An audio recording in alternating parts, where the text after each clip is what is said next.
अभी तक बच्चों हमने एलेलिक इंटरेक्शन को समझा है। अब हम समझने जा रहे हैं non allelic interaction. Non allylic का मतलब होता है कि डिफरेंट जीन से उनके जो अलील से वो आपस में इंटरेक्शन करेंगे, मतलब जो नॉन एलील्स होते हैं वो आपस में इंटरेक्शन करेंगे, तो इसको हम कहेंगे non allelic interaction. In non allelic interaction में सबसे पहले इंटरेक्शन हम लेते हैं कॉम्प्लीमेंट्री जीन। कॉम्प्लीमेंट्री जीन होता क्या है समझिएगा इसके बारे में। कॉम्प्लीमेंट्री जीन के अंदर in this interaction two non allelic gene regulate one character. दो नॉन एलेलिक जीन है, एक कैरेक्टर को रेगुलेट करेंगे, दो जीन मिलकर एक कैरेक्टर को रेगुलेट करने वाली। अच्छा, दोनों जीन आपस में नॉन एलेलिक होगी। इसमें क्या होता है, कॉम्प्लीमेंट्री का मतलब होता है कि एक के बिना दूसरे का काम नहीं चलता, मतलब दोनों जीन का साथ होना बहुत जरूरी है। तो कॉम्प्लीमेंट्री जीन इंटरेक्शन होता क्या है, for the development of dominant trait. अगर डोमिनेंट ट्रेट बनाना है तो डोमिनेंट ट्रेट बनाने के लिए the dominant alleles of both gene must be present together, मतलब दोनों जीन के डोमिनेंट अलील का साथ होना जरूरी है। दोनों डोमिनेंट साथ होंगे तभी कुछ ना कुछ यहां डोमिनेंट ट्रेट बन पाएगा, मतलब डोमिनेंट काम हो पाएगा। अगर मान लीजिए एक भी जीन, दोनों में से एक भी जीन अगर रिसेसिव फॉर्म में आ जाती है तब तो फिर रिसेसिव एक्सप्रेशन आ जाएगा। Absence of both dominant allele of any gene, मतलब जीन के डोमिनेंट एलील अब्सेंट है किसी भी जीन के, दोनों जीन में से किसी भी जीन के अगर डोमिनेंट एलील अब्सेंट है तो इससे फिर रिसेसिव एक्सप्रेशन आ जाता है, रिसेसिव फिनोटाइप आ जाता है। ये कैसे होता है इसको हम एग्जांपल समझेंगे। कॉम्प्लीमेंट्री का मतलब होता है दोनों के डोमिनेंट का साथ होना जरूरी है, दोनों का एक दूसरे के बिना काम नहीं चलता। एग्जांपल सीखो, इसका एक बहुत अच्छा एग्जांपल आता है फ्लावर कलर ऑफ लेथाइरस ओडोरेटस। लेथाइरस ओडोरेटस, इसको स्वीट पी के नाम से जाना जाता है। हमने बच्चों एक पी पहले समझी थी, वो थी गार्डन पी। मेंडल ने जिस पर एक्सपेरिमेंट किया था वो गार्डन पी है, और ये बच्चों स्वीट पी है। ये स्वीट पी जिसका बॉटनिकल नेम लेथाइरस ओडोरेटस है, उसके फ्लावर कलर को स्टडी किया था और उसके अंदर इसको ऑब्जर्व किया था। होता क्या है, flower colour is controlled by two gene. इसको कंट्रोल करने के लिए टू जीन है, कैपिटल सी कैपिटल पी। सी जीन है और पी जीन है, दोनों जीन मिलकर फ्लावर कलर को कंट्रोल करती है। अच्छा, फ्लावर कलर में होता क्या है, अगर सी जीन का भी डोमिनेंट एलील है, बात को सुना अच्छे से, पी का भी डोमिनेंट है, दोनों के डोमिनेंट साथ है। अगर दोनों के डोमिनेंट एलील साथ है तब तो यहां पर कलर बन जाएगा, और यहां फ्लावर कलर कौन से बन जाएंगे, पर्पल कलर। पर्पल कलर के फ्लावर का डेवलपमेंट हो जाएगा। अब हुआ क्या, इसका तो यहां डोमिनेंट एलील है लेकिन इसका रिसेसिव है। पी जीन के दोनों ही एलील रिसेसिव है, मतलब एक भी डोमिनेंट नहीं आया, पी का यहां कोई डोमिनेंट नहीं आया, तब तो फिर यहां पर व्हाइट कलर या कलरलेस फ्लावर बनेंगे। कलरलेस या और अच्छे से कहें व्हाइट फ्लावर। अच्छा, इस बार मैंने इसको रिसेसिव कर दिया, सी वाली जीन को रिसेसिव कर दिया, दोनों ही एलील रिसेसिव है और यहां पी है तो यहां पर भी कलरलेस, मतलब व्हाइट कलर। और दोनों ही जीन अगर फुल फॉर्म में अगर रिसेसिव आ जाए तब भी यहां पे कलरलेस कंडीशन आएगी। तो मुझे बताओ ये कलर कब बना। कलर कब बना, जब सी भी डोमिनेंट हो और पी भी डोमिनेंट हो, और दोनों के एक एक डोमिनेंट एलील भी है। यहां पे चाहे स्मॉल सी भी करते कोई बात नहीं, कैपिटल सी एक है, कैपिटल पी एक है, इसका भी डोमिनेंट है, इसका भी डोमिनेंट है, दोनों के डोमिनेंट साथ आ गए तो कलर बन जाएगा। अगर ये रिसेसिव में चला गया, ये एक भी रिसेसिव में चला गया, तब तो फिर यहां कलरलेस कंडीशन, मतलब व्हाइट कलर का फॉर्मेशन होगा। तो मुझे बताइए कलर कब बनता है, जब, हाँ वेरी गुड, दोनों के डोमिनेंट एलील साथ साथ है, दोनों के डोमिनेंट साथ साथ है, बढ़िया से कलर का डेवलपमेंट हो जाएगा। जो बात यहां सिखाई ये क्लियर हुई सबको अच्छे से, तो ये बात बहुत अच्छे से ध्यान रखिएगा। अच्छा, ये कलर कैसे बनता होगा, इसकी मैकेनिज्म को भी हम समझे। तो यहां पे, अच्छा ये नोट किया सबने, इसकी मैकेनिज्म समझते हैं। Biochemical basis of colour production, colour कैसे बनता होगा उसके बारे में समझे। सबसे पहले मान लीजिए कोई सबस्ट्रेट है, इसके ऊपर कोई एंजाइम काम करेगा, इससे बनेगा क्रोमोजन। क्रोमोजन मतलब जो कलर प्रोड्यूस करने वाला होगा, और यही क्रोमोजन फिर फाइनली एंथोसाइनिन बनाता है। क्रोमोजन मतलब ये कन्वर्ट होकर एंथोसाइनिन बनाता है, और यही एंथोसाइनिन फाइनली पर्पल कलर देता है। तो यहां पर एंथोसाइनिन की वजह से फिर पर्पल कलर आ जाता है। तो मुझे बताइए एग्जैक्टली कलर बनाने के लिए पहले सबस्ट्रेट को क्रोमोजन में चेंज करेंगे और फिर क्रोमोजन से एंथोसाइनिन का फॉर्मेशन होगा, यानी दो स्टेप की प्रोसेस है। अब यहां पर जब सबस्ट्रेट को क्रोमोजन में कन्वर्ट करते हैं तो उसके लिए जीन सी चाहिए। अच्छा, यहां जीन सी और यहां पर जीन पी चाहिए। सी जीन से बनेगा आरएनए, और फिर ये आरएनए बनाएगा यहां पर एंजाइम। आरएनए से कुछ ना कुछ एंजाइम बनाएगा, समझाने के लिए उस एंजाइम को मैंने सी से लिख दिया, एंजाइम सी बनाया। अब ये एंजाइम यहां पर क्या करेगा, इस सबस्ट्रेट को क्रोमोजन में चेंज करेगा। अगर ये डोमिनेंट एलील है, एंजाइम बनेगा तो ये इसको इसमें चेंज कर देगा। फिर बच्चों यहां पे क्रोमोजन को एंथोसाइनिन में चेंज करना है तो पी जीन काम करेगी, इससे बनेगा आरएनए। यहां एंजाइम बनाने समझाने के लिए पी ले लेते हैं, और फिर इसने क्या किया, क्रोमोजन को एंथोसाइनिन में चेंज कर दिया। तो मुझे बताओ, ये भी डोमिनेंट है और ये भी डोमिनेंट है, दोनों जीन डोमिनेंट है, दोनों के एंजाइम बने, और दोनों के एंजाइम बने तो अल्टीमेटली पर्पल कलर आ गया। अब सोच समझ के बताना, अगर मैं इस जीन को स्मॉल पी कर देता, दोनों एलील रिसेसिव कर देता तो एंजाइम बनता ही नहीं। हम जानते हैं रिसेसिव से या तो एंजाइम बनता ही नहीं या नॉन फंक्शन बनता है, काम ही नहीं करता है। जब एंजाइम ही नहीं बनेगा तो ये स्टेप ब्लॉक, और स्टेप ब्लॉक तो कलर कैसे बनेगा। अच्छा, अगर मैं इसको रिसेसिव कर देता तो ये स्टेप ब्लॉक हो जाती, तो आगे का काम कुछ होता ही नहीं, कलर ही नहीं बनता। तो कलर बनाने के लिए इसका भी डोमिनेंट चाहिए और इसका भी डोमिनेंट चाहिए, दोनों के डोमिनेंट का होना साथ जरूरी है। और जब दोनों के डोमिनेंट साथ होंगे तभी जाके प्रॉपर कलर बनेगा। तो कलर बनाने के लिए क्या कंडीशन है आप बताओ। दोनों के डोमिनेंट का होना साथ जरूरी है, मतलब दोनों एक दूसरे की क्या है बच्चों, कॉम्प्लीमेंट्री है। इसके बिना इसका काम नहीं चलता, इसके बिना इसका भी नहीं चलता। दोनों एक दूसरे के लिए बने हैं, दोनों एक दूसरे की कॉम्प्लीमेंट्री है। तो कॉम्प्लीमेंट्री का मीनिंग समझ में आया, मतलब दोनों के डोमिनेंट साथ है तो कलर बन जाएगा। क्लियर। इस पे बेस बच्चों अब हम एक क्रॉस भी कर लेते हैं समझाने के लिए। ये नोट कर लिया, समझाने के लिए बच्चों यहां पर जब हम इसको क्रॉस को लेते हैं तो पेरेंट्स के अंदर पर्पल कलर और इसका क्रॉस व्हाइट के साथ कराते हैं। जब भी कोई भी क्रॉस करते पेरेंट्स हमेशा प्योर, तो यहां पर सी भी डोमिनेंट है, पी भी डोमिनेंट है, तभी कलर बनेगा। तो capital C capital P pure parent लिए। व्हाइट है तो small C small P. Clear. ये कैपिटल सी है, वो स्मॉल सी है, ये कैपिटल पी, वो स्मॉल पी है। दोनों का जब क्रॉस कराएंगे तो इधर से कैपिटल सी आ जाएगा, इधर से स्मॉल सी, इधर से कैपिटल पी, इधर से स्मॉल पी। अब मुझे बताओ कलर कौन सा आएगा यहां पर, व्हाइट या पर्पल, बोलो बच्चों। हाँ, यहां जब आप चेक करोगे तो इसका डोमिनेंट है और इसका भी डोमिनेंट है। अरे दोनों के डोमिनेंट है, और जब दोनों के डोमिनेंट है तो इसकी वजह से यहां पर ओवरऑल कलर जब बनेगा तो यहां पे पर्पल कलर बन जाएगा, और ये जनरेशन आ जाएगी F1। तो पेरेंट से ये F1 जनरेशन आ गई। क्लियर। अब F2 लाना है, बताओ क्या करें। हाँ, F2 जनरेशन लाना है तो इसकी क्या करा दो, सेल्फिंग। सेल्फिंग का मतलब यहां F2 लाने के लिए सेल्फिंग कराए। सेल्फिंग का मतलब C small C P small p cross with C small C P small p, इसी का इसी के साथ क्रॉस कराना, जानते सभी अच्छे से, सेल्फिंग कराना है। अच्छा, यहां पर दो जीन की बात करें तो इसके गैमेट 4 बनेंगे, इसके गैमेट भी वही सेम 4 बनेंगे, मतलब 4 इधर 4 इधर, टोटल चेकरबोर्ड 16 का। तो यहां पे बच्चों 16 का एक चेकरबोर्ड बनता है। यहां जब चेकरबोर्ड आए तो इसे 16 का चेकरबोर्ड बनेगा। इसके 4 गैमेट इधर, इसके 4 गैमेट इधर, और ये 16 का चेकरबोर्ड। क्लियर। ये बनाना आता है आप लोग को, कैसे बनाते हैं, लेकिन हम चेकरबोर्ड नहीं बनाएंगे, चेकरबोर्ड नहीं बनाएंगे। अब डायरेक्ट शॉर्ट तरीके से हम सीखेंगे।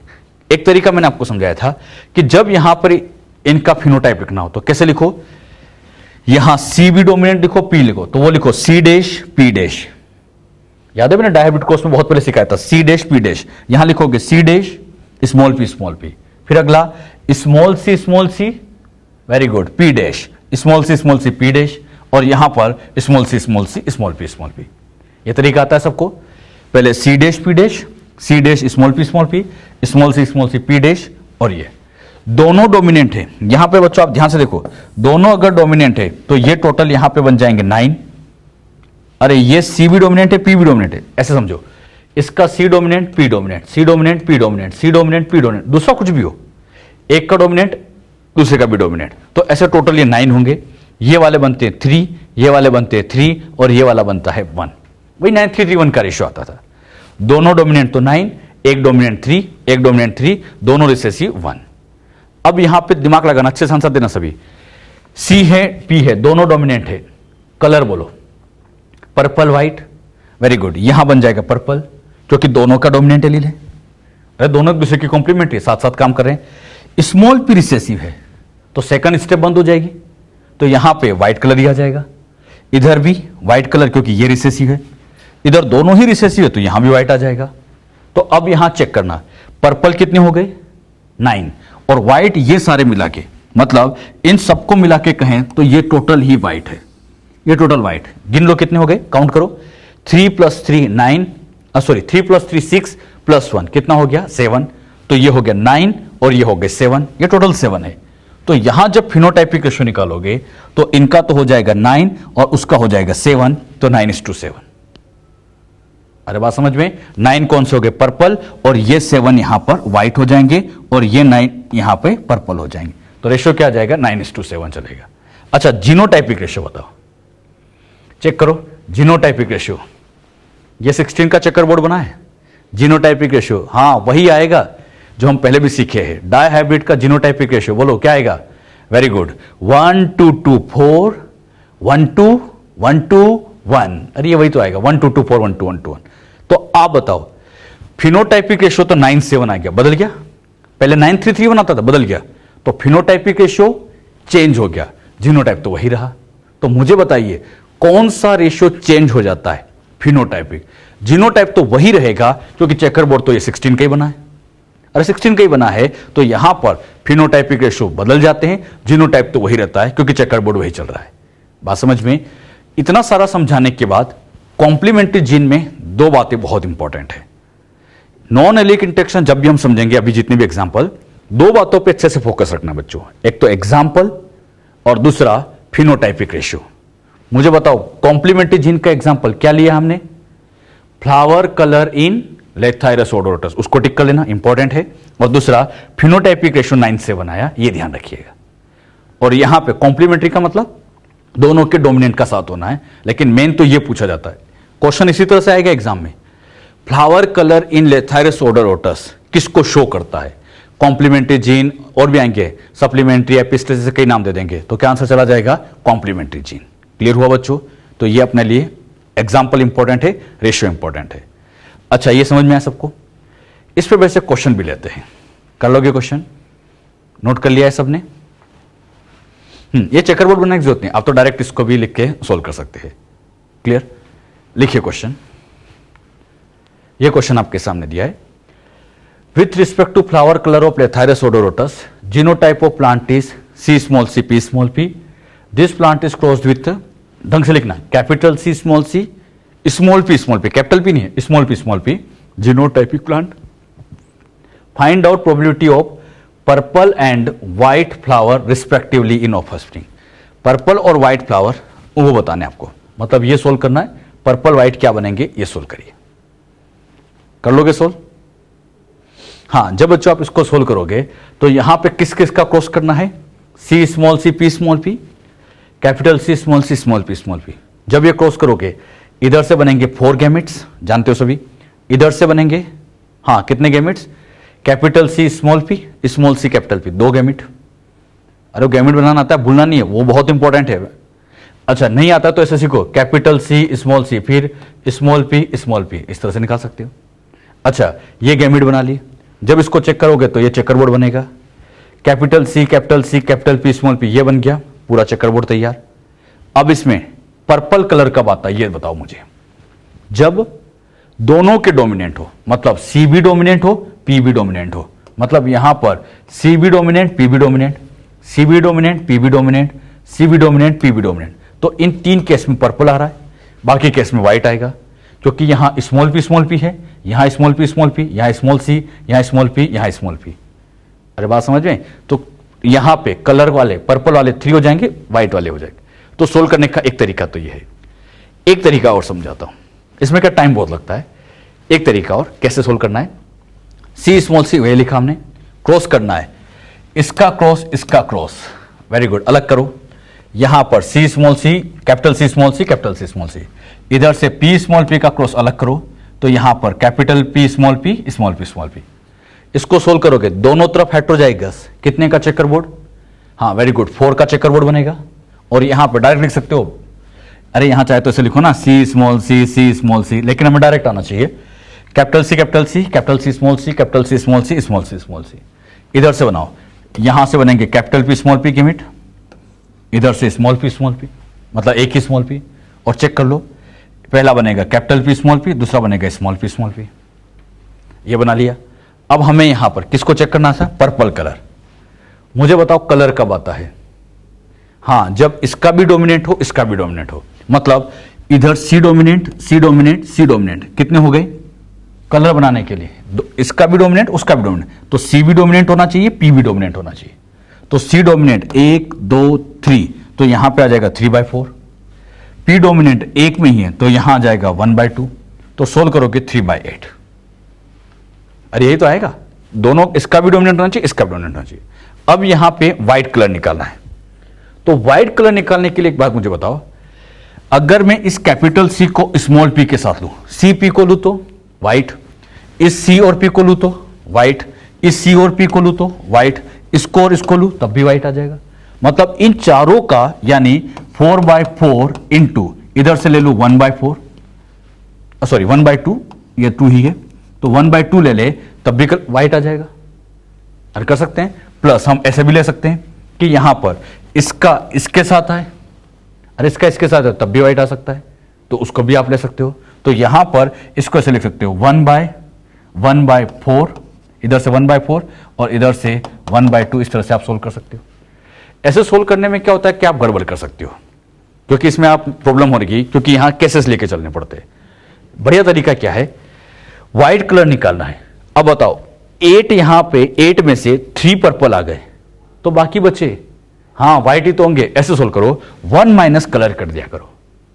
ऐसे सोल्व करने में क्या गड़बड़ कर देते हो, तो आप तो ऐसे सोल्व करना ही नहीं, बिल्कुल नहीं करना। व्हाइट सोल्व करना है तो कैसे सोल्व करना है, 1 माइनस कलर कर दिया करो।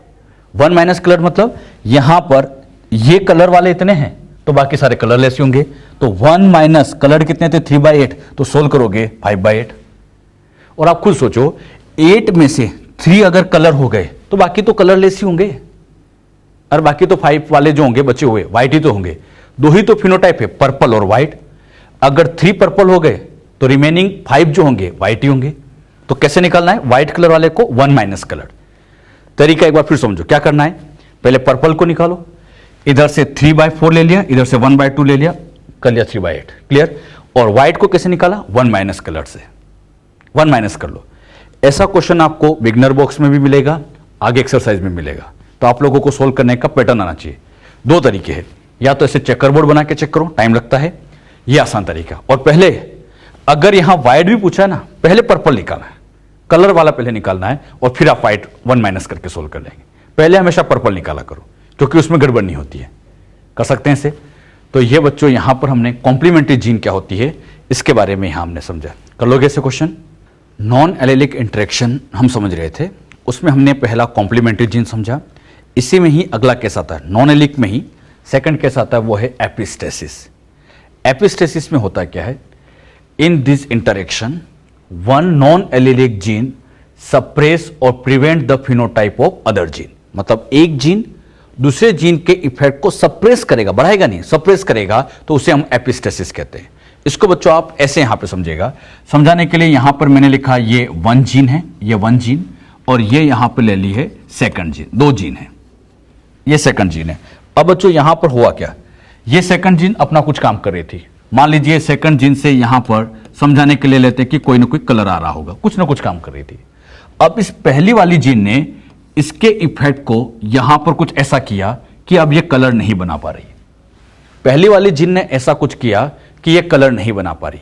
तो बताओ पहली जीन दूसरी जीन के इफेक्ट को बढ़ा रही या सप्रेस कर रही है?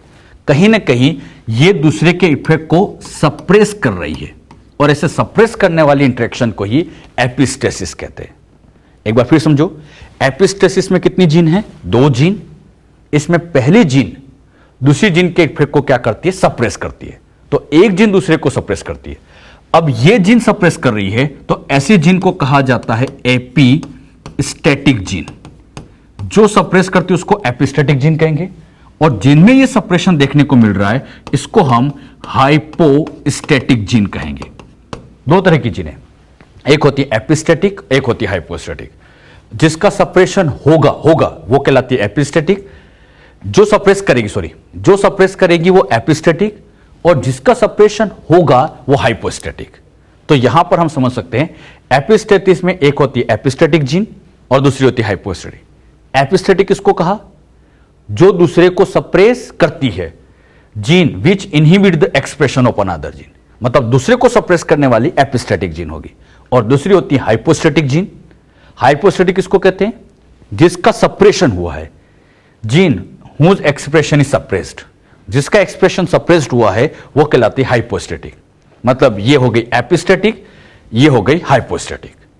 अब यहां पे खास बात, ये जो एपिस्टेटिक जीन थी, इस जीन के दो एलील हो सकते हैं। या तो बच्चों इसमें सिखाने के लिए एक कैपिटल ए ले लिया, एक स्मॉल ए ले लिया। अच्छा, कैपिटल ए डोमिनेंट है, रिसेसिव, डोमिनेंट, और ये रिसेसिव है। अब हुआ क्या, मान लीजिए बच्चों इसका डोमिनेंट एलील गया और सप्रेस कर रहा है। बताओ कौन सा एलील, डोमिनेंट, तो एपिस्टेसिस का नाम बन जाएगा डोमिनेंट एपिस्टेसिस। और अगर रिसेसिव एलील जाके सप्रेस करे तो इसको कह देंगे रिसेसिव, इसको कह देंगे रिसेसिव एपिस्टेसिस। यानी डोमिनेंट एलील करे तो डोमिनेंट एपिस्टेसिस, रिसेसिव करे तो रिसेसिव एपिस्टेसिस। यानी इस एपिस्टेसिस के भी टू टाइप होते हैं। तो एपिस्टेसिस टू टाइप की होती है, पहला आता है डोमिनेंट एपिस्टेसिस और दूसरा आता है रिसेसिव एपिस्टेसिस।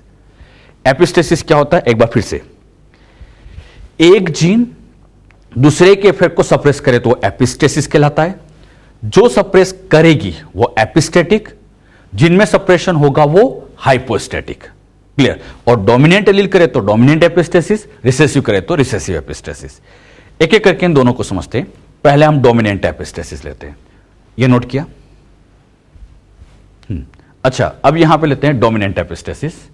डोमिनेंट एपिस्टेसिस होता क्या है, in this interaction dominant allele of epistatic gene, कौन सा, dominant allele, dominant allele of epistatic gene suppress the expression of hypostatic gene या अदर जीन। मतलब डोमिनेंट एलील सप्रेशन दिखा है, सीधी सी बात है, नाम से समझ में आ रहा है। डोमिनेंट एलील सप्रेशन कर रहा है तो डोमिनेंट एपिस्टेसिस। क्लियर। इसका बच्चों एग्जांपल वेरी इंपॉर्टेंट, मैं आपको हमेशा ध्यान दूंगा, एग्जाम्पल और फिनोटाइपिक रेशियो दो बहुत इंपॉर्टेंट होता है। Example, fruit colour in summer squash, जिसको हम कुकुरबिटा पेपो के नाम से भी जानते हैं, कुकुरबिटा पेपो। अच्छा, कुकुरबिटा पेपो मतलब ये जो खीरा होता है, ककड़ी होती है, उनसे रिलेटेड वैरायटी होती है कुकुरबिटेसी फैमिली के, ये कुकुरबिटा पेपो। इस कुकुरबिटा पेपो में अगर हम कलर देखें तो हम यहां पे फ्रूट कलर की बात करें, फ्लावर नहीं, गड़बड़ नहीं करना, फ्रूट कलर। नीट में आ चुका है question, fruit colour in summer squash किसको शो करता है, तो क्या आंसर क्या था, डोमिनेंट एपिस्टेसिस। Very important. इसमें दो तरह के कलर होते हैं, एक तो होता है येलो और दूसरा चलता है ग्रीन। येलो जो होता है डोमिनेंट है तो कैपिटल वाई से लिख दिया, ग्रीन रिसेसिव है तो स्मॉल वाई से लिख दिया। कौन डोमिनेंट है, येलो। अब यहां पर कैपिटल वाई है, कैपिटल वाई है तो येलो कलर आ जाएगा, फिर से कैपिटल वाई है तो येलो कलर आ जाएगा। स्मॉल वाई ले ले, स्मॉल वाई ले ले तो ग्रीन कलर आ जाएगा, स्मॉल वाई ले ले तो ग्रीन कलर आ जाएगा। मतलब जब जब कैपिटल वाई आया तब तब येलो कलर आया, और जब जब स्मॉल वाई आया ग्रीन कलर आ जाएगा। इतना समझ में आया। अच्छा, ये जीन तो थी, नॉर्मल जीन थी, पहली जीन। अब यहां पर एक एपिस्टेटिक जीन और बैठी है, और वो एपिस्टेटिक जीन थी W, जिसमें W स्मॉल w दो एलील है। कैपिटल W एलील ये तो होता है इसका डोमिनेंट एलील, और स्मॉल w ये होता है इसका रिसेसिव एलील। एक डोमिनेंट है, एक रिसेसिव एलील है। अब यहां पर क्या करते हैं, इस एपिस्टेटिक जीन का यहां पर डोमिनेंट एलील लिया, कैपिटल W लिया। अब बात को यहीं सीखना है, जब इसका डोमिनेंट एलील आया तो इस डोमिनेंट एलील ने इसको यहां येलो से, येलो के बजाय इसको यहां व्हाइट कर दिया। मतलब फ्रूट कलर एकदम व्हाइट हो गया, कलरलेस हो गया, खराबी हो गया। पहले येलो कलर था, अच्छा कलर दिख रहा था, लेकिन व्हाइट आ गया, मतलब वो फ्रूट बेकारी हो गया। तो बताओ यहां इफेक्ट बढ़ा या सप्रेस हुआ, हां यहां पर येलो से व्हाइट हो गया, मतलब मैं कह सकता हूं यहां इफेक्ट क्या हो रहा है बच्चों, सप्रेस हो रहा है, सप्रेस हो रहा है। अरे एकदम व्हाइट कलर हो गया, बेकार सा कलर आ गया, फ्रूट कलर खराब हो गया, मतलब फ्रूट ही बेकार हो गया। यानी डोमिनेंट एलील आते ही सप्रेशन कर रहा है। फिर अब यहां पे अगला केस लेते हैं, यहां पर अब लिया मैंने स्मॉल w, स्मॉल w रखा तो येलो का येलो रहा, कोई चेंज नहीं है। फिर यहां लिया कैपिटल W, और जैसे कैपिटल W लिया, ये बच्चों यहां पर ग्रीन से फिर यहां पे आ गया व्हाइट, और ग्रीन से व्हाइट आ गया, मतलब यहां पर इस कंडीशन में भी यहां पे आ गया सप्रेशन, यहां भी सप्रेस हुआ। फिर यहां पे लिया स्मॉल w, और स्मॉल w में फिर ये ग्रीन रहा। तो एक खास बात क्या देखी, जब जब ये W आया, कौन सा डोमिनेंट वाला, जब जब ये कैपिटल W आया तब तब सप्रेशन हुआ। अच्छा, यहां पर सप्रेशन हो रहा है मतलब एपिस्टेसिस हो रही है, सप्रेशन होगा मतलब एपिस्टेसिस होगी। लेकिन खास बात, डोमिनेंट एलील कर रहा है या रिसेसिव एलील, आप ही आंसर दो।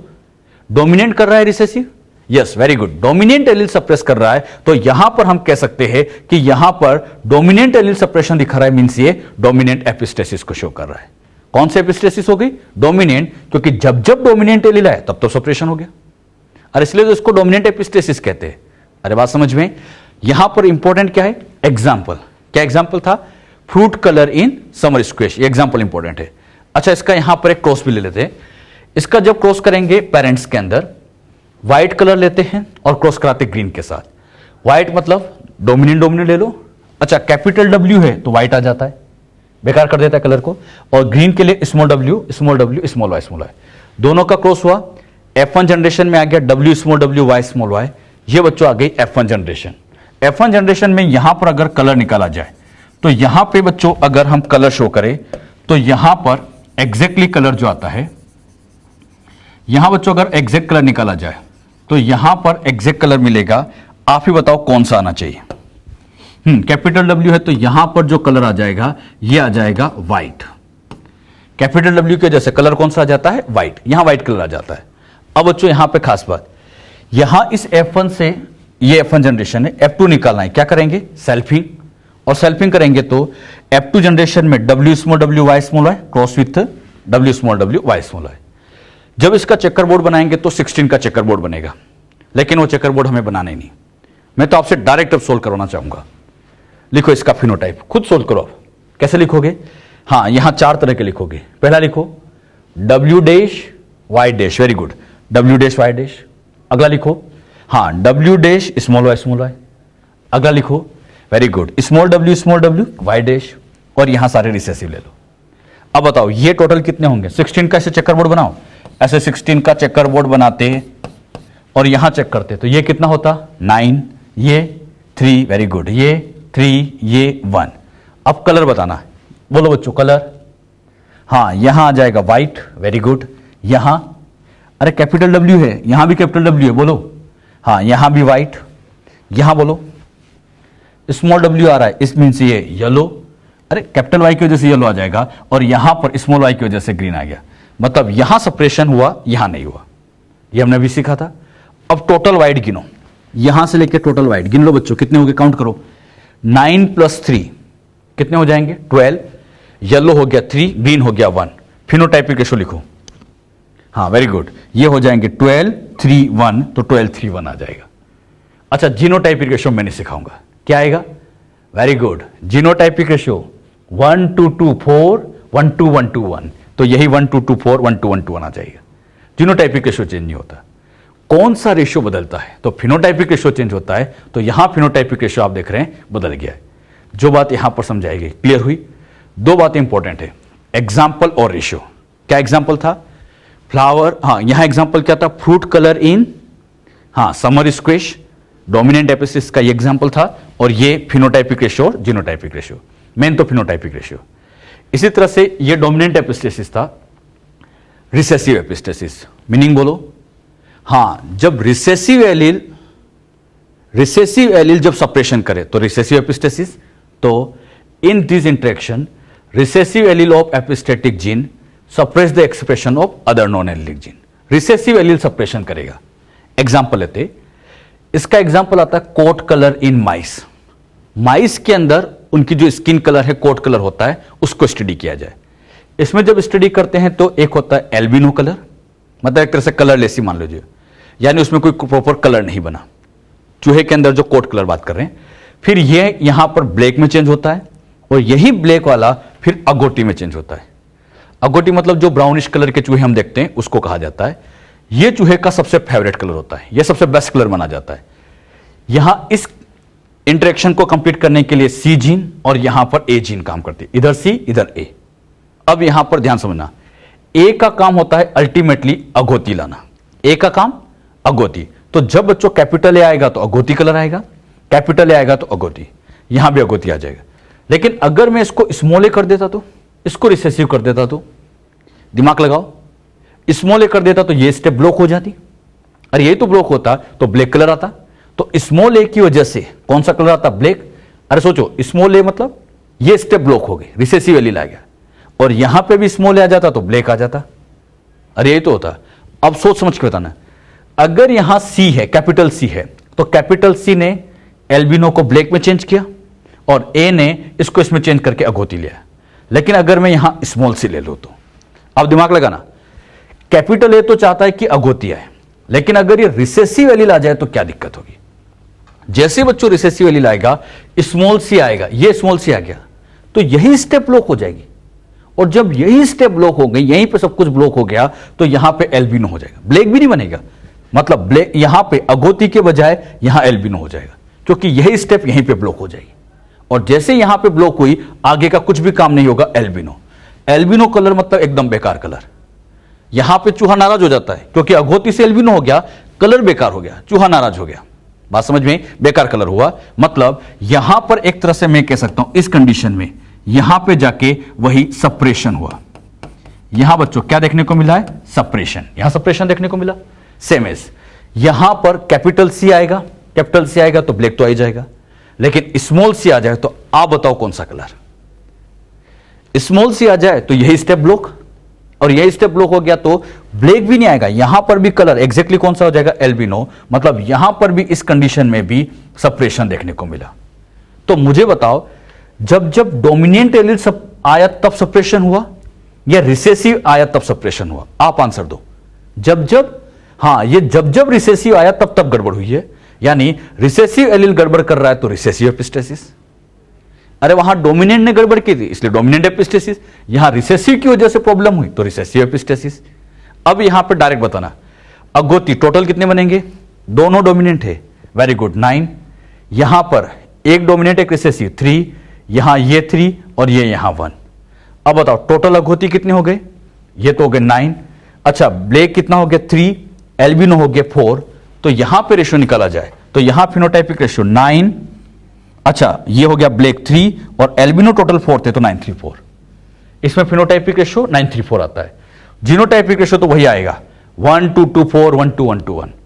कौन सा रेशियो सेम रहा, जीनोटाइपिक। हर क्रॉस में आप देख रहे हैं जीनोटाइप तो यही चलता जा रहा है, यानी फिनोटाइपिक रेशियो हर जगह क्या होगा, चेंज होता जाएगा।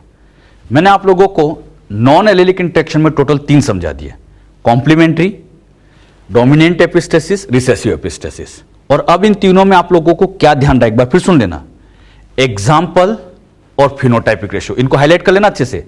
रिवाइज करते टाइम भी इन दोनों को अच्छे से रिवाइज करना है, क्लियर। ये अपनी एनसीईआरटी में नहीं लिखा है, अपने एनसीईआरटी में ये सब मेंशन नहीं है, नॉन एलेलिक इंटरेक्शन कुछ भी नहीं है। तो आप लोग फिर भी इनको ध्यान जरूर रखें, क्योंकि इन पे एग्जाम में क्वेश्चन आ चुका है, क्लियर। तो आप इनको अच्छे से ध्यान रख ले। और 2 बातें तो अच्छे से याद रखो, एग्जाम्पल और रेशियो। जैसे यहां example, coat colour in mice, phenotypic ratio 934, तो इनको भी आप नोट कर लीजिएगा। साइटोप्लाज्मिक इनहेरिटेंस, ये टॉपिक बच्चों अब हम समझने जा रहे हैं।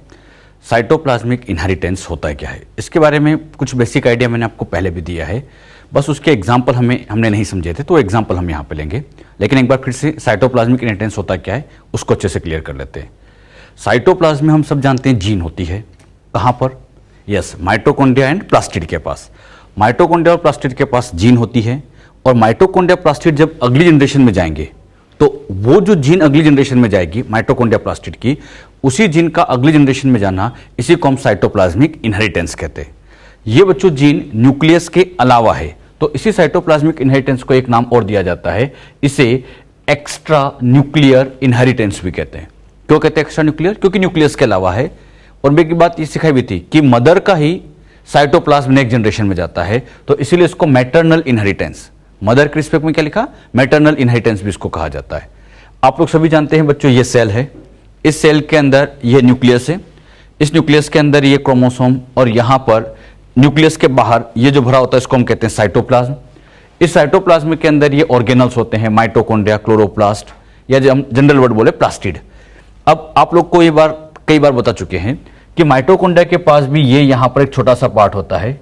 माइटोकॉन्ड्रिया में डीएनए है, उस डीएनए का एक छोटा सा पार्ट जीन, ये जीन न्यूक्लियस के अलावा है, तो क्या नाम दे दिया गया, साइटोप्लाज्मिक जीन। अच्छा, इसी तरह से मान लो यहां पर ये छोटा सा पार्ट है, तो ये भी साइटोप्लाज्मिक जीन होगी, तो यहां पर ऐसे कई साइटोप्लाज्मिक जीन होगी। यहां ये छोटा सा पार्ट, ये साइटोप्लाज्मिक जीन। तो मुझे एक बात बताइए, माइटोकॉन्ड्रिया के डीएनए पर भी कई सारी जीन्स होती है, एक जीन नहीं होती, माइटोकॉन्ड्रिया के पास भी बहुत सारी जीन रहती है। हाँ, इनके रिस्पेक्ट में तो कम होगी, सबसे ज्यादा जीन तो न्यूक्लियस में है, यहां पर जो जीन होती है वो नंबर वाइज बहुत ही कम होती है। क्लियर। इसी तरह से हम क्लोरोप्लास्ट की बात करें तो इसमें भी डीएनए है, और डीएनए है तो डीएनए का छोटा सा पार्ट, ये छोटा सा पार्ट ये बनेगा जीन, और ऐसी जीन को हम कह देंगे साइटोप्लाज्मिक जीन। क्यों कह रहे हैं साइटोप्लाज्मिक? क्योंकि साइटोप्लाज्म है। इसी तरह से मान लो यहां पर कोई जीन लगी है तो ये भी साइटोप्लाज्मिक जीन हो गई। तो साइटोप्लाज्मिक जीन कोई एक नहीं, ऐसे साइटोप्लाज्मिक जीन भी बहुत सारी होती है। अब ये जितनी भी साइटोप्लाज्मिक जीन है, इन्हीं सारी जीन को मिला के प्लाज्मोन कहा जाता है। प्लाज्मिड नहीं, कंफ्यूज नहीं होना, क्या कहते हैं? प्लाज्मोन। तो कभी वर्ड है प्लाज्मोन क्या है? तो प्लाज्मोन मतलब टोटल साइटोप्लाज्मिक जीन। ये पॉइंट अभी हम नोट कर लेंगे, पहले समझ लो अच्छे से। Total cytoplasmic gene collectively called as plasmon. जितनी भी साइटोप्लाज्मिक जीन होती है उसको हम प्लाज्मोन नाम दे देते हैं। क्लियर। अच्छा, और साइटोप्लाज्मिक जीन कहां कहां मिलती है, यही क्वेश्चन आता है। तो साइटोप्लाज्मिक जीन 2 ऑर्गेनल, माइटोकॉन्ड्रिया और क्लोरोप्लास्ट। क्लोरोप्लास्ट के बजाय मैं और अच्छे से कहूं प्लास्टिड। प्लास्टिड आप जानते हैं बच्चों 3 है, क्लोरोप्लास्ट, क्रोमोप्लास्ट, ल्यूकोप्लास्ट। और तीनों ही की बात करें तो तीनों में सेम डीएनए होता है, डीएनए सेम होता है, जीन भी सेम होती है, हां बस एक्सप्रेशन वेरी कर सकता है। जीन तो सेम होती है, एक्सप्रेशन वेरी कर सकता है। तो ध्यान रखना, यहां पर मैं क्लोरोप्लास्ट के बजाय ल्यूकोप्लास्ट लिखता, क्रोमोप्लास्ट लिखता तो वो भी यहां पे पॉसिबल हो सकते थे। क्लियर। जनरल वर्ड बोलते हैं प्लास्टिड। क्लियर। ये जो बात यहां समझे, क्लियर हुई। एक खास बात और, ये बच्चों फीमेल गैमिट है। इस फीमेल गैमिट के अंदर ये न्यूक्लियस है और ये साइटोप्लाज्म है। ये बच्चों यहां मेल गैमिट है, ये यहां पर मेल गैमिट का न्यूक्लियस है और ये साइटोप्लाज्म है। अब आप लोग अच्छे से आंसर देना, जब अगली जनरेशन आएगी तो अगली जनरेशन में न्यूक्लियस किसका जाएगा? न्यूक्लियस की बात कर रहा हूं, फीमेल का जाएगा या मेल का? आप ही आंसर दो। वेरी गुड, न्यूक्लियस तो दोनों का जाता है। तो जब यहां पे न्यूक्लियस ट्रांसफर होगा तो यहां नेक्स्ट जनरेशन में जायगोट में न्यूक्लियस तो दोनों साइड से आ जाएगा, मतलब फीमेल का भी आ जाएगा और मेल का भी आ जाएगा। मेल का भी आ गया, फीमेल का भी आ गया, न्यूक्लियस तो दोनों का आ गया। अब बात करते हैं साइटोप्लाज्म की। मैं नहीं समझाऊंगा, समझ चुका हूं ये बात पहले भी। बताओ, फीमेल गैमेट का साइटोप्लाज्म अगली जनरेशन में जाएगा, ये साइटोप्लाज्म यहां अगली जनरेशन में ट्रांसफर हो जाएगा, ये तो पहुंच जाएगा। लेकिन अगर हम मेल गैमेट की बात करें तो इनका साइटोप्लाज्म अगली जनरेशन में नहीं जाता। आप बताओ क्यों नहीं जाता? यस, मेल गैमेट में साइटोप्लाज्म बहुत नेग्लिजिबल अमाउंट में होता है, बहुत ही कम क्वांटिटी में होता है। और कुछ ऑर्गेनिज्म में तो ऐसा होता है कि जैसे बच्चों इनका फर्टिलाइजेशन होता है, मतलब ये फीमेल गैमेट और ये मेल गैमेट फर्टिलाइज हो रहे हैं, तो इसका केवल न्यूक्लियस वाला पार्ट यहां शिफ्ट हो जाएगा, बाकी पार्ट बाहर ही रह जाता है, केवल न्यूक्लियस यहां शिफ्ट होता है। कुछ ऑर्गेनिज्म में ऐसा भी होता है। तो ध्यान रखिएगा, अगली जनरेशन में साइटोप्लाज्म केवल फीमेल का जाएगा और साइटोप्लाज्म फीमेल का जाएगा, तो इसी की साइटोप्लाज्मिक जीन यहां पहुंचेगी, मतलब यहां के माइटोकॉन्ड्रिया प्लास्टिड अगली जनरेशन में जाएंगे।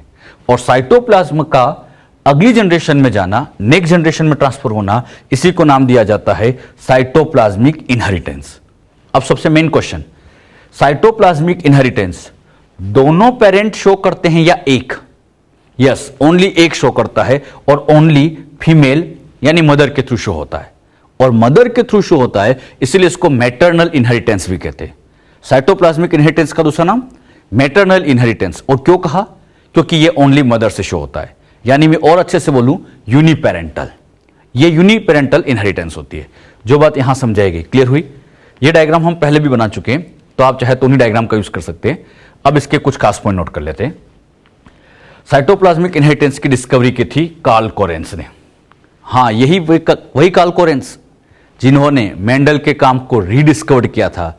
इन्होंने ही इनकम्प्लीट डोमिनेंसी को भी शो किया था, वही डिस्कवर भी की थी, और इन्होंने ही साइटोप्लाज्मिक इनहेरिटेंस भी शो की थी। तो ध्यान रखना, इनका नाम, कार्ल कोरेंस का नाम 3 जगह आया है। कहां कहां? मेंडल के काम की रीडिस्कवरी, इनकम्प्लीट डोमिनेंसी और साइटोप्लाज्मिक इनहेरिटेंस। तो 3 जगह कार्ल कोरेंस का नाम है। और कार्ल कोरेंस ने साइटोप्लाज्मिक इनहेरिटेंस को भी मिराबिलस जलापा में ही चेक किया था। कहां चेक किया था वो एग्जांपल थोड़ी देर बाद मैं आपको समझाऊंगा, पहले कुछ पॉइंट और लिख लीजिए। Inheritance of those character which are controlled by cytoplasmic gene. Cytoplasmic gene से जो कैरेक्टर कंट्रोल होता है उनकी इनहेरिटेंस, इसी को हम साइटोप्लाज्मिक इनहेरिटेंस कहते हैं। इसी का नाम साइटोप्लाज्मिक इनहेरिटेंस। अगला point, gene present in cytoplasm. जो जीन साइटोप्लाज्म में प्रेजेंट होती है उसको हम साइटोजीन या एक्स्ट्रा न्यूक्लियर जीन भी कह सकते हैं। मैं नहीं बताऊंगा एक्स्ट्रा न्यूक्लियर क्यों कहा। यस, न्यूक्लियस के अलावा है तो एक्स्ट्रा न्यूक्लियर नाम दे देंगे। क्लियर? अच्छा, यहां एक खास बात हो, cytogene are present in cell organelle. कौन कौन से ऑर्गेनल में होते हैं सभी जानते हो, माइटोकॉन्ड्रिया में भी होती हैं और प्लास्टिड में भी होती है। मैंने जनरल वर्ड प्लास्टिड लिख दिया। अब ये तीनों प्लास्टिड हो सकते हैं बेटे। माइटोकॉन्ड्रिया में है तो उसको माइटोजिन के नाम से जान देंगे, प्लास्टिड के अंदर है तो उसको प्लास्टोजिन के नाम से जानते हैं। कहीं ऐसे वर्ड आए माइटोजिन प्लास्टोजिन, कंफ्यूज नहीं होना। माइटोजिन मतलब माइटोकॉन्ड्रिया की जीन, प्लास्टो मतलब प्लास्टिड की जीन। अच्छा, sum total of all the cytoplasmic gene, जितनी भी साइटोप्लाज्मिक जीन है, क्योंकि माइटोकॉन्ड्रिया में भी कई जीन हैं, प्लास्टिड में भी कई जीन हैं, तो टोटल साइटोप्लाज्मिक जीन को कलेक्टिवली प्लाज्मोन कहा जाता है। अब ये वर्ड हमने सीखा था, प्लाज्मोन मतलब total cytoplasmic gene, collectively called as plasmon. Clear? अच्छा, खास बात और, since zygote receive most of the cytoplasm from female gamete, वो फीमेल गैमेट से रिसीव करते हैं ज्यादातर, क्योंकि मेल गैमेट में तो नेग्लिजिबल है। तो हम ये कह सकते हैं so cytoplasmic inheritance also called as maternal inheritance, क्योंकि मदर का ही ट्रांसफर होता है तो इसे हम मैटरनल इनहेरिटेंस के नाम से भी जानते हैं। तो ये जो पॉइंट है ये हम सब जानते हैं अच्छे से, इनको आप नोट कर लीजिएगा। क्लियर? अब जो हम लेते हैं इनके एग्जाम्पल, तो सबसे पहले यहां एग्जाम्पल लेते हैं। एग्जाम्पल पहले लेते हैं माइटोकॉन्ड्रिया वाले और फिर प्लास्टिड वाले। माइटोकॉन्ड्रिया में एक एग्जाम्पल सबसे इंपॉर्टेंट है, मेल स्टेरिलिटी इन मेज प्लांट। मेज प्लांट में मेल को स्टेराइल किया जाता है ताकि वो यूनिसेक्सुअल बन पाए। तो मेल को स्टेराइल करने के लिए जीन प्रेजेंट होती है, और वो जीन कहां होती है?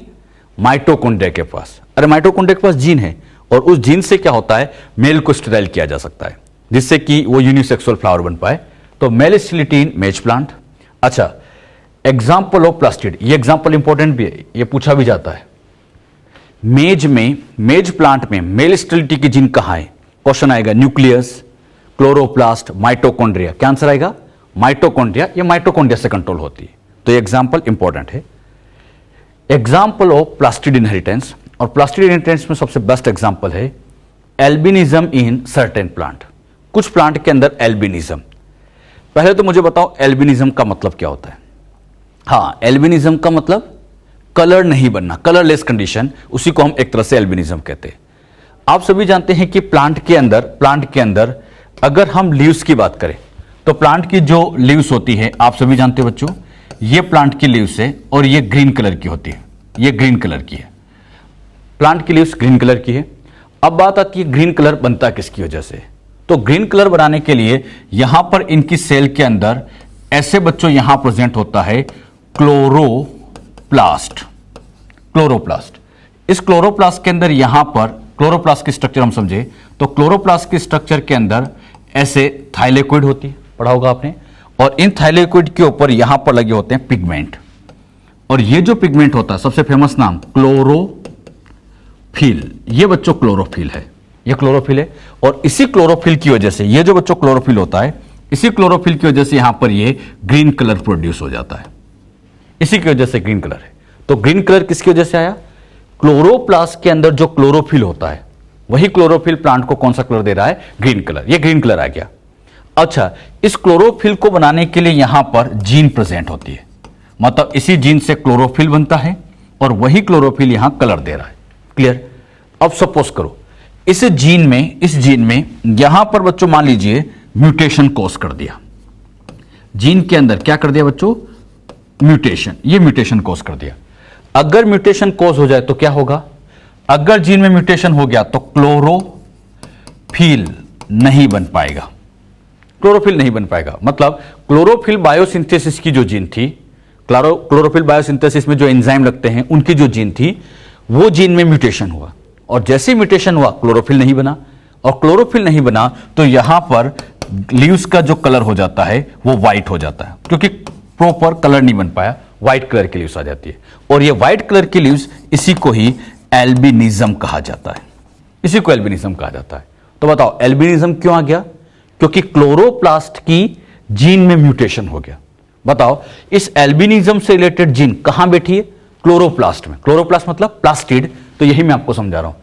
प्लास्टिड इनहेरिटेंस का एक बहुत अच्छा एग्जांपल लिया, कौन सा? एल्बिनिज्म। अच्छा, ये जो एल्बिनिज्म होती है प्लांट में बड़ी डेंजरस होती है। क्यों? अगर प्लांट की लीव्स का कलर ग्रीन है, ग्रीन कलर की लीव्स है, तो आप सभी जानते हैं कि ये ग्रीन कलर की लीव्स सनलाइट को ट्रैप करेगी। सनलाइट को ट्रैप करेगी मतलब अल्टीमेटली यहां चलेगा फोटो सिंथेसिस, अल्टीमेटली फोटोसिंथेसिस होगा। और जब फोटोसिंथेसिस होगा तो प्लांट अपना फूड खुद बना लेगा, मतलब प्लांट अपना फूड बना पाएगा। लेकिन व्हाइट कलर की लीव्स हो गई, क्लोरोफिल नहीं है, उसको बनाने वाली जीन में म्यूटेशन हो गया, तो अब यहां पर फोटोसिंथेसिस नहीं हो पाएगा, मतलब इनके अंदर फोटोसिंथेसिस नहीं हो पाता। और फोटोसिंथेसिस नहीं होगा तो फूड नहीं बनेगा, और फूड नहीं बनेगा तो इससे इन प्लांट की डेथ हो जाती है।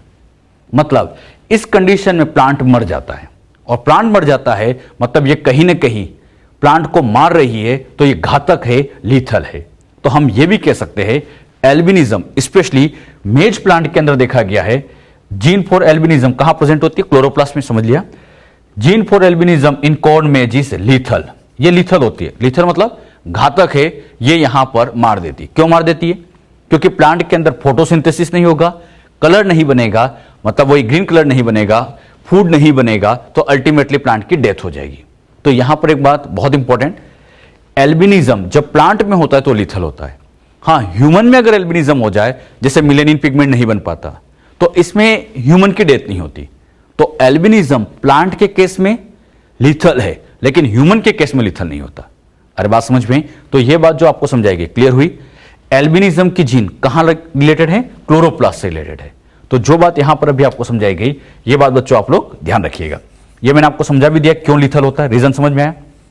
बताइए, आप ही बताइए, एल्बिनिज्म लिथल क्यों होता है? रीजन बोलो। यस, एल्बिनिज्म लिथल इसलिए होता है क्योंकि उस कंडीशन में प्लांट फूड नहीं बना पाता, फोटोसिंथेसिस नहीं कर पाता, और इसी वजह से प्लांट की अल्टीमेटली डेथ हो जाती है। क्लियर? अगला एग्जांपल लेते हैं हम, प्लास्टिड की इनहेरिटेंस के एग्जांपल ले रहे हैं। सेकंड एग्जांपल, ब्रांच कलर या फिर हम कह सकते हैं लिप कलर इन मिराबिलस जलापा। अच्छा, ये कलर स्टडी करने वाले साइंटिस्ट कार्ल कोरेंसी थे, और जब कार्ल कोरेंस ने इस कैरेक्टर को स्टडी किया था, तभी जाके साइटोप्लाज्मिक इनहेरिटेंस की डिस्कवरी हुई थी। तो साइटोप्लाज्मिक इनहेरिटेंस कार्ल कोरेंस ने डिस्कवर की थी इस कैरेक्टर में। कौन सा कैरेक्टर है? ब्रांच कलर, यह हम कह सकते हैं लीफ का कलर। हमने मिराबिलस जिलापा का नाम पहले पढ़ा था इनकम्प्लीट डोमिनेंसी में, लेकिन वहां कैरेक्टर लिया था, याद करो। यस, वहां कैरेक्टर लिया था फ्लावर कलर, यहां कैरेक्टर बदल दिया है। कौन सा कैरेक्टर लिया? ब्रांच या लीफ कलर।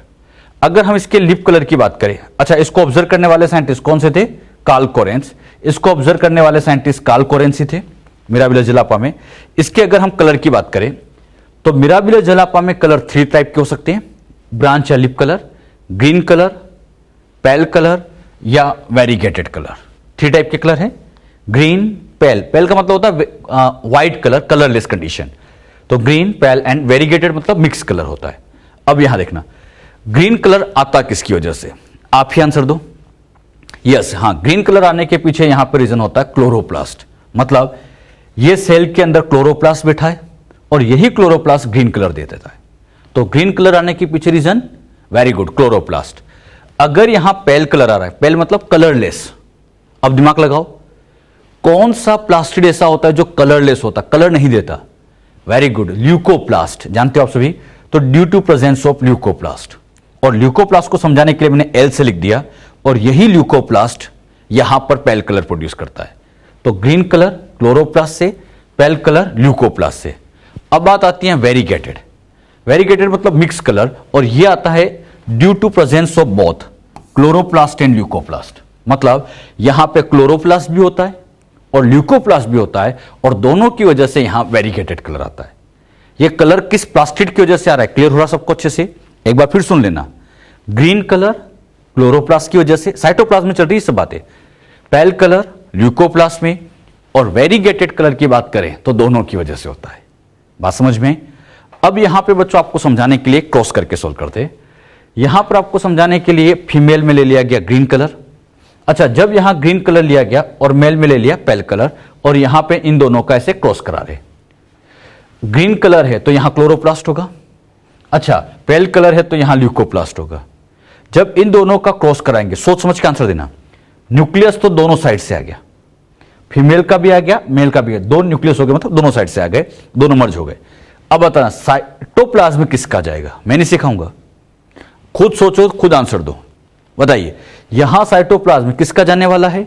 फीमेल का, और फीमेल का मतलब ये क्लोरोप्लास्ट यहां पहुंचेगा, और जैसे क्लोरोप्लास्ट यहां पहुंचेगा कलर ग्रीन हो जाएगा, क्योंकि क्लोरोप्लास्ट की वजह से ग्रीन कलर आता है।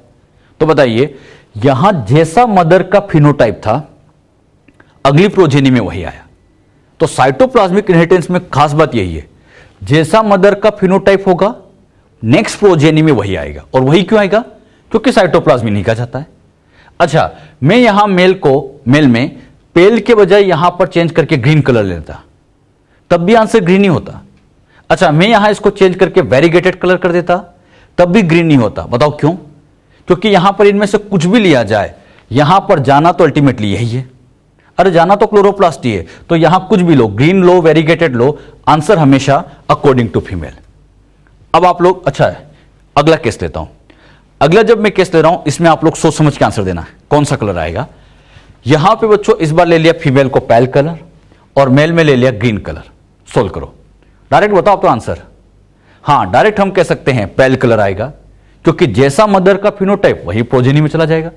अच्छा, रीजन भी हम समझ लेते हैं। पेल कलर ल्यूकोप्लास्ट की वजह से, क्लोरोप्लास्ट की वजह से, अगली प्रोजेनी में न्यूक्लियस दोनों का। लेकिन फिर वही बात, फीमेल का ही यहां साइटोप्लाज्म जाएगा और ल्यूकोप्लास्ट जाएगा तो कलर यहां पेल आ जाएगा। अब यहां ग्रीन के बजाय इसको चाहे पेल कलर कर दो, चाहे इसको वेरीगेटेड कलर कर दो, कोई सा भी कलर यहां पे ले लो, कोई फर्क नहीं पड़ता है। अरे बात समझ में? तो यहां पे कलर आना तो हमेशा पेल ही रहे। सीधी सी बात है, जैसा फीमेल का फिनोटाइप होगा वही प्रोजेनी, जैसा फीमेल का फिनोटाइप होगा वही प्रोजेनी का आ जाएगा। क्लियर हुआ? अच्छा, एक केस और लेते हैं, ये दोनों नोट किया। नेक्स्ट केस, इस बार क्या किया गया, यहां फीमेल में वेरीगेटेड कलर लिया, वेरीगेटेड, और मेल में, तीनों में से कोई भी लो, कोई फर्क नहीं पड़ता, यहां वेरीगेटेड कलर लिया। अब आप बताओ कौन सा कलर आएगा? यस, यहां जब चेक करेंगे तो कलर वेरीगेटेड आएगा। Very good. लेकिन यहां पर खास बात क्या है, यहां पर पेल कलर भी आ सकता है और यहां पर ग्रीन कलर भी आ सकता है। ऐसा क्यों होता है, यह सबसे इंपॉर्टेंट बात है। फीमेल को अगर वेरीगेटेड लिया जाए तो अगली प्रोजेनी में तीनों पॉसिबिलिटी होती है। क्यों? क्योंकि वेरीगेटेड में क्लोरोप्लास्ट भी है, ल्यूकोप्लास्ट भी है। तो जब बच्चों यहां पर इसमें गैमिट बने होंगे तो यहां पर पॉसिबिलिटी क्या क्या हो सकती है?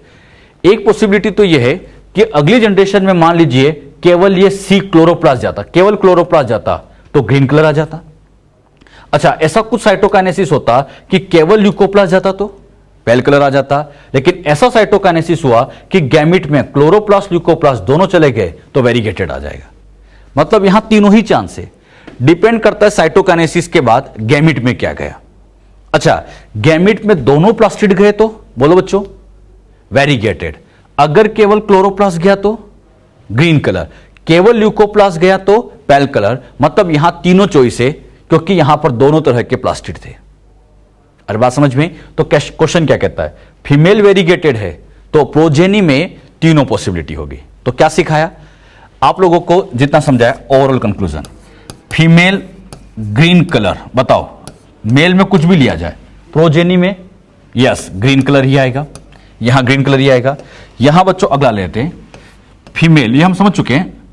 अगर यहां पर पेल कलर ले लिया जाए, मेल में कुछ भी लिया जाए, प्रोजेनी में हां यहां आएगा पेल कलर, जैसा मदर का है सेम आ जाएगा। लेकिन अगर यहां पर फीमेल को वेरीगेटेड लिया जाए तो फिर तीनों चॉइस हो जाती है। अरे बात समझ में? तो बस ये वेरीगेटेड केस वाला आप ध्यान रखिएगा। तो यहां पर आपको साइटोप्लाज्मिक इनहेरिटेंस क्या होती है उसके एग्जाम्पल समझा दिए। माइटोकॉन्ड्रिया वाले का एग्जाम्पल कौन सा था? हां, मेल स्टर्लिटीन मेज, और प्लास्टिड वाले में दो बताए, एक तो एल्बिनिज्म और दूसरा लीफ कलर या ब्रांच कलर इन मिराबिलस जलापा। तो ये जो केसेस आपको समझाए गए ये आप समझ सकते हैं। क्लियर? अच्छा, ये जो पार्ट हमने समझा है ये आप लोग मॉड्यूल में देखेंगे तो पॉलीजेनिक इनहेरिटेंस के बाद लिखा है, साइटोप्लाज्मिक इनहेरिटेंस वहां लिखा है, लेकिन मैंने इसको आपको पहले ही समझा दिया है। तो चाहे तो आप मॉड्यूल में पॉलीजेनिक के बाद वहां पर इसको पढ़ सकते हैं। क्लियर हुआ बच्चों इतना?